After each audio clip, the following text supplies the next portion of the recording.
vetëm pak ditë më parë, dy të mitur, 16 vjeçar janë plagosur me thika pas një sherrri mes disa bashkëmoshatarëve pranë shkollës Ibrahim Rugova.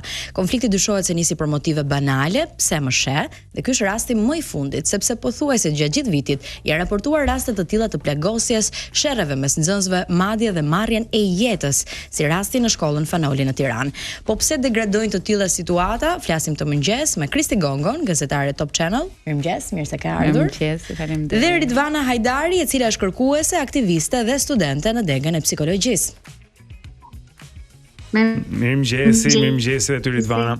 Po e nisim me ty, Kristi, ti po raportoje pak ditë më parë kur ndodhi kjo javën e kaluar, kam përshtypjen në sherrin në Kamës, edhe ke raportuar vazhdimisht në ngjarje të ngjashme. Cili është perceptimi yt? Çfarë po ndodh? Pse përsëriten këto? Kemi raste të vajzave që nga bullizimi hidhen nga dritaret e shtëpive për t'i dhënë fund, etj.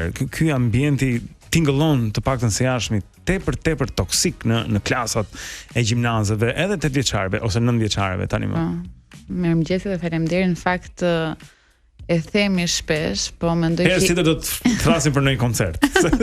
Jo, e themi tema kanë pak janë të rënda, po është në fakt një krizë identitare, mendoj unë, që është duke përjetuar jo vetëm rinia jon, po edhe gjithë shoqëria. Pra, ne modelet që japim të rinjt, të fëmijët, adoleshentët, nuk mund të presim që pastaj ata të jenë me një sjellje krejt tjetër, qoftë në ambientet e shkollës, qoftë jashtë tyre, sepse problemi nuk qëndron vetëm çfarë ata përpiqen të jenë të paktën në sytë e prindërve që mendojnë se fëmijët e tyre janë me rezultate të mira, se tashmë nuk ka më dallim mes një nxënësi që ka nota ekselente, absolute, dhe një nxënësi që në fakt nuk është më mund të jetë përjashtues apo ngelës. Dhe në fakt që sjelljen e kanë pak a shumë njësoj, pavarësisht notave. Po, mësuesit këtë tregojnë, të paktën në bisedat që bëjmë me ta në mënyrë të përditshme, thonë që ne po ndjehemi të pafuqishëm tashmë përballë një grupi të madh nxënësish. Pra klasa nëse më përpara ka qenë mes 10 nxënësve që mund të ishin, jo vetëm klasa, gjithë shkolla mund të kishte 10 nxënës problematik, tashmë mund të themi që janë 10 nxënës të mirë në gjithë shkollën. Pra shumë e vështirë që të piketosh, dhe puna që duhet bërë është me gjithë nxënësit në gjithë institucionet arsimore. Dhe më parë kanë patur dhe mbështetje, po theme, nga nxënës shumë të mirë që ishin shembuj për sjelljen, deri diku dhe ndihmonin mësuesit në këtë aspekt edhe për pjesën tjetër të klasës që mund të ishte një çik më. Nuk është se nuk ka, sepse kur ti e prek shkollën çdo ditë dhe ndeshë dhe nxënës të jashtëzakonshëm, realisht që thua si ka mundësi që janë kaq të mirë në një ambient që nuk është aq i mirë sa çata janë. Dhe ti frymëzohesh nga këta, por mbizotëron e keqja si në përgjithshmen edhe jo vetëm në institucionet arsimore. Por problemi që ndron që më duket se nuk ka më seriozitet edhe ka një lloj neglizhence për ta trajtuar gjën. Fakti se është bërë dominuese, tashmë kemi një mungesë të trajtimit në mënyrë të tillë që vërtet të jetë qëllimi për ta zgjidhur. Duket sikur gjithçka ndodh, le ta bëjmë që të harrohet ç'a ndodhi dhe pastaj hajde kalojmë se ka 100 gjëra tjera, se kemi 100 dokumentacione për të plotësuar, burokracitë që ka sistemi arsimor e gjithë problemet. Dhe pastaj ne kërkojmë informacion, llogari, ç'a po ndodh. Ne përpiqemi në fakt ndërkohë që kemi qenë aty për t'i ndihmuar dhe për ta zgjidhur problematikën. Eksakt, po. Harrohet shpejt, po. Përveç se harrohet shpejt, bëjmë sikur s'ka ndodhur. Ose për mua problem është fakti që nuk pranohet. Është më mirë ta pranojmë, e kemi problem. Për mua është vërtet emergjent situata. Ky është perceptimi yt, Kristi. Po le të pyesim pak edhe Ridvanën. Cilat janë problemet e adoleshentëve sot, Ridvana? Si e sheti si psikologe? Në fakt të punuarit me këtë grup mosh, është një grup moshe veçantë, siç e tha edhe Kristi, sepse çdo ditë ke mundësinë që ti të arrish të ndikosh tek mënyra se si ata do të rriten, në mënyrën se si ata do të kuptojnë emocionet e tyre dhe gjithashtu të ndërtojnë vetbesimin.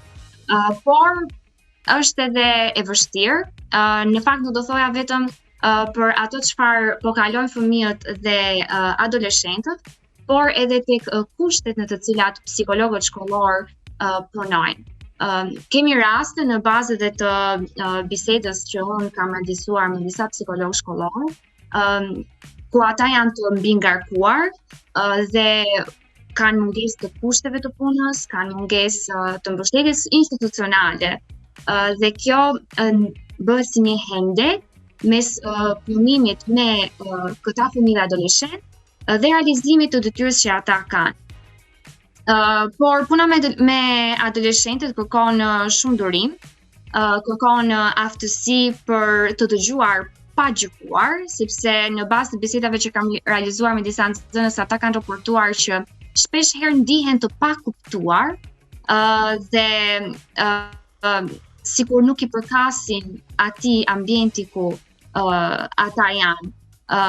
Dhe mendoj që psikologët janë figura kryesore të cilët duhet të ofrojnë një qasje të afërt, të sigurt dhe gjithashtu që nxënësit të ndihen të pranuar në raport me ta. Po, psikologu është absolutisht shumë i rëndësishëm, po ideja është këta të rinj, këta nxënës, sa shprehen, sa flasin hapur, edhe sa ndihen po themi të sigurt për të komunikuar me një psikolog. Marrim rastin e fundit tek Ibrahim Rugova, edhe përpiqesh Gjimnazi Kamzës, ku ndodhi konflikti më i fundit me Thika, dhe sapo kishte ndodhur ngjarja, ishte ende një rrëmuj shumë e madhe, qoftë brenda apo edhe jashtë saj. Ngjarja ka ndodhur në pushimin e gjatë, ku një pjesë e mirë ka dalë nga institucioni arsimor, sepse përreth ka dyqane, lokale, që konsumojnë diçka, që nuk duhet të ndodh. Por ata justifikojnë që thonë i ka shpëtuar rojes. Pra, këto mënyrat për ta justifikuar nuk ndodhi brenda shkollës. Pra nuk përballen me problemin, po duan të ndërkohë që ka ndodhur gjatë ditës së mësimit dhe kjo është e papranueshme. Dhe ndërkohë nuk është vetëm problemi ç'a ndodhi mes tre të rinjve apo një grupi që ishte 5-10 sa nxënës ishin duke u grushtuar me njëri tjetrin. Problemi është që në fakt një pjesë e madhe ishin spektator.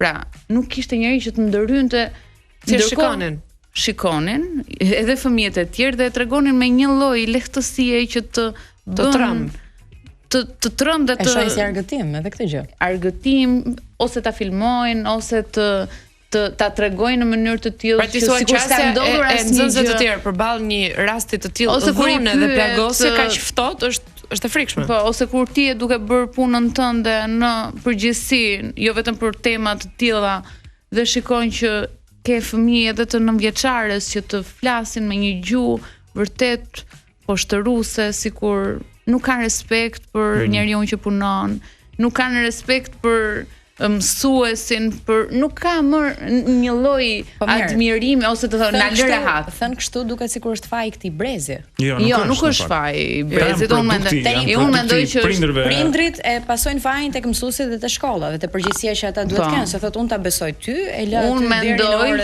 1 të drekës dhe nuk e di çfarë do të ndodhë. Unë mendoj që sepse sistemi familja nga vjen. Ktu kemi ping-pong të përgjegjësive.